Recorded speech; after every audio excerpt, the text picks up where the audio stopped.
Hello! ఈరోజు day 14 of 15 days polity challenge అనమాట. So, ఈ ఛాలెంజ్ గురించి ఎవరికి తెలియకపోయినా మన ఛానల్ నేమ్ కింద ఆ రిలేటెడ్ వీడియో ట్యాగ్ చేస్తాను. ఒకసారి చెక్ చేసేయండి. అలానే ఈ ఛాలెంజ్ కోసం మనం బ్లాక్ వైజ్ స్ట్రాటజీ ఫాలో అవుతున్నాం.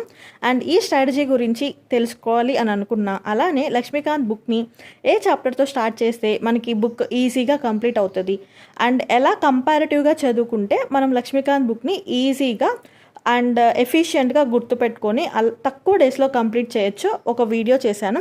అండ్ ఆ వీడియో మన ఛానల్లో ఆల్రెడీ ఉంది, ఒకసారి చెక్ చేసేయండి. ఆ వీడియో మీకు చాలా హెల్ప్ఫుల్గా ఉంటుంది. అండ్ ఈరోజు డే 14లో మనం కంప్లీట్ చేయాల్సిన టార్గెట్స్ వచ్చేసి election laws, electoral reforms, voting behaviour, coalition government. ఈ 4 చాప్టర్స్ నేనైతే సక్సెస్ఫుల్గా కంప్లీట్ చేసేసాను. అండ్ రేపు day 15 and also last day of this challenge అనమాట. రేపు మనం చదవాల్సినవి pressure groups, national integration, foreign policy and national commission to review the working of the constitution అనమాట.